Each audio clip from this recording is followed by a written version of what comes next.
பெற்றோர்களுக்கு மிகவும் அதிகம். குழந்தைகளுக்கு கதை கேட்பதில் ஆர்வம் அதிகம். ஆகவே நல்ல கதைகளை சொல்லி அவர்களை சிறந்த மனிதர்களாக உருவாக்கி விடலாம். இப்படி கதை கேட்டு உருவானவர்கள் தான் மகாத்மா காந்தியும் வீர சிவாஜியும்.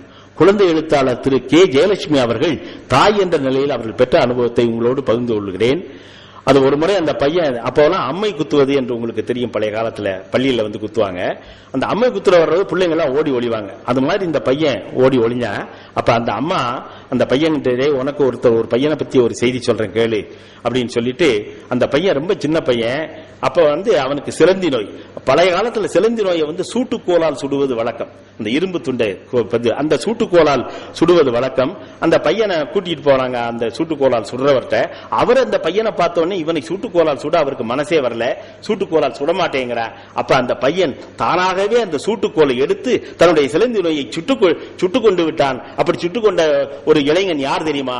அவன் தான் இரும்பு மனிதன் என்று அழைக்கப்பட்ட சர்தார் வல்லபாய் பட்டேல் என்று அந்த தாய் ஜெயலட்சுமி சொன்ன உடனே அந்த பையன், நானும் அந்த பள்ளிக்கு போறேன், எனக்கு ஒன்னும் அம்மை குத்துற பத்தி கவலையே இல்லை என்று சொல்லிவிட்டு போனானாம். இது மாதிரி கதைகளை அந்த குழந்தைகளுக்கு ஏற்றவாறு நாம் சொல்லும் பொழுது அவர்களை நம் வயப்படுத்துவது மிக எளிதாக அமையும் என்பதற்காக இந்த கதையை சொல்லுகிறேன். பள்ளிக்கு செல்ல தொடங்குகிற அவர்களின் அறிவு வளர்ச்சிக்காக இன்னொரு மொழியை கற்றுக்கொள்ள வாய்ப்பளிப்பது நல்லதே.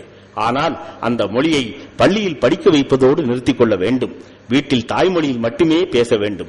தாய்மொழியாக நம் தமிழ் மொழியிலேயே கதைகளையும் செய்திகளையும் அறிந்து கொள்ள வாய்ப்பு ஏற்படும் பொழுது தமிழ் மொழி பற்று தானாகவே உள்ளத்தில் பயந்து விடுகிறது. இந்த பருவத்தில் தமிழில் மட்டுமே குழந்தைகள் பேசவும் படிக்கவும் கற்றுக்கொள்கின்ற காரணத்தால் அவர்கள் ஆர்வத்துடன் படிக்கவோ கேட்கவோ முற்படும் அனைத்தும் தமிழ் மொழியாகவே இருந்து விடுகிறது. சுட்ட பழம் வேண்டுமா சுடாத பழம் வேண்டுமா என்று கேட்ட முருகன் இடம்பெறும் அவை பாட்டியின் கதை மொழி அறிவை வளர்ப்பதோடு மொழியிடத்திலே தீவிர பற்றையும் ஏற்படுத்தும். அவ்வை சுடாத பழம் வேண்டும் என்று கேட்க நாவல் மரத்தில் இருந்த முருகன் கிளையை உலுக்கி பழங்களை விளைச் செய்கிறார். கீழே விழுந்த கனிந்த பழங்களில் மண் ஒட்டியிருக்கவே அவற்றை ஔவையார் ஊதி சாப்பிட்டார். அதை பார்த்த முருகன் பழம் சுடுகிறதா என்று கேட்டது எவ்வளவு வேடிக்கையா இருக்கிறது பாருங்கள். சிறந்த குடிமக்களாக அவர் பிள்ளைகளை உருவாக்க பெரியோர் வாழ்வில் நடந்த நிகழ்ச்சிகளை உற்சாகமூட்டும் வகையில் சிறுவர்களுக்கு சொல்வதும் ஊக்கப்படுத்துவதாக அமையும். பாரதிதாசனும் சிறுவனாய் இருக்கும் போது பாடல்கள் எழுதினார்கள் என்பதை அறியும் பொழுதே நாமும் ஏன் எழுதக்கூடாது என்ற எண்ணம் குழந்தைகளுக்கு தோன்றலாம். சிறுவராய் இருந்த போதே ரைட் சகோதரர்கள் சிறிய இயந்திரம் ஒன்றை உருவாக்கி பழகித்தான் ஆகாய விமானத்தை கண்டுபிடித்தார்கள். இந்த நிகழ்ச்சியை அறியும் சிறுவன் தானும் ஏன் ஒரு இயந்திரத்தை செய்யக்கூடாது என்று எண்ணலாம். அன்பாயிரு என்று சொன்னால் மட்டும் போதாது. அன்பாய் இருப்பது என்றால் விட்டுக் கொடுப்பதாகும். பிறருக்காக விட்டுக் கொடுக்க வேண்டும். வானதி திருநாவுக்கரசு எழுதிய சின்னத்தம்பியின் பெரிய உள்ளம் என்ற ஒரு நல்ல கதை. அதுல 2 பேரு அண்ணன் தம்பி. அண்ணன் ரொம்ப பொல்லாதவன், எப்ப பார்த்தாலும் தம்பியோட சண்டை போடுவேன்.